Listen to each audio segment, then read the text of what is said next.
Is it summer yet?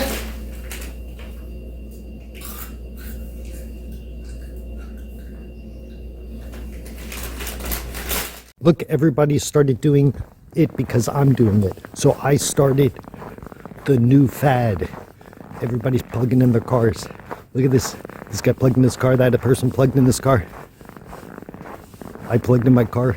The guy next to me said, no way, I'm plugging in my car. Now there's a bunch of cars plugged in. So for those of you who have never done this, I thought it would be interesting to show you.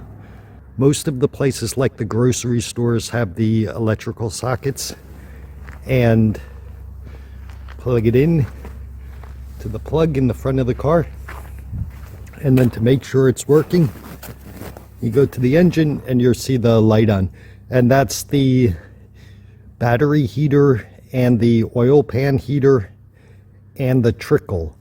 And what the trickle is that if the battery gets too warm because you had it plugged in for a longer period of time, it'll shut it off so that the battery doesn't overheat.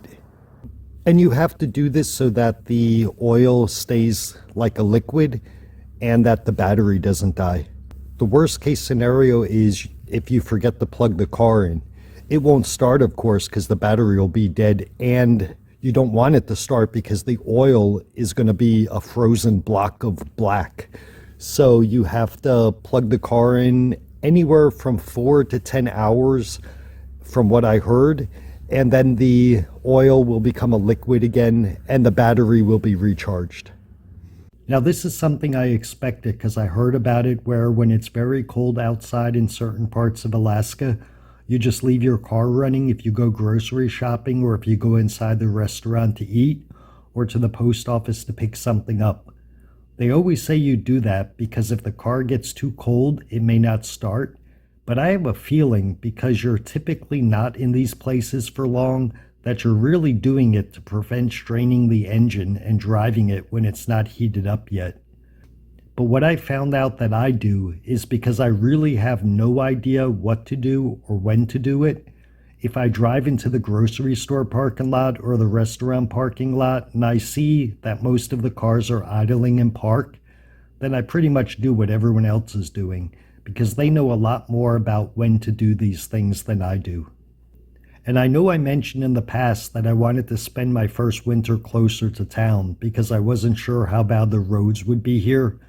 But another advantage that I found out while living closer to town in my first winter in the interior is that you notice how your car really doesn't appreciate the cold. And you start it up or you put it into drive and it makes clunk and thump noises that cars shouldn't make. And that makes me really nervous because I don't know if there's a problem with the truck or if it's completely normal to make these weird noises when it's so cold. So it's a little more relaxing knowing if something does go wrong with the truck when it's minus 30 outside, I don't have to walk more than 5 minutes or 10 minutes to get somewhere. And with more people around, someone is more likely to stop and pick you up if they see that you're having car problems in this weather. So no matter what part of your plans go through and what part of your plans fail, no matter if you're living in a cabin or a tiny house or a lodge, you're always learning new things, and at the end of the day, everything just seems to come together. Unless a moose runs in front of the car, that's just going to screw up your plans for the next 2 weeks.